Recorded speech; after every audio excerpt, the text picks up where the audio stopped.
Hi guys, in this video I will show you how to withdraw money from Pepperstone. So first of all you need to come here on pepperstone.com. Afterwards simply log in into your account if you haven't already.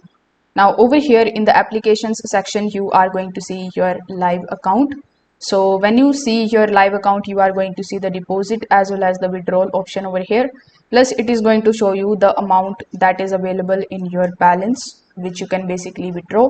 So simply click on the option of withdrawal, then you are going to be redirected here on the funds section where you just have to simply enter the amount or the balance that you want to withdraw. Afterwards, you just have to simply select the payment method in which you want to get the payment, whether you want to get it in your bank account or you want to basically withdraw the money in the form of crypto. So you just have to simply follow further on-screen instructions in order to withdraw that money in your desirable account. So you can manage the withdrawals and the deposits by using this funds section. So that's how you can basically do it. If this video helped you out, consider subscribing to the channel and liking the video. Thank you.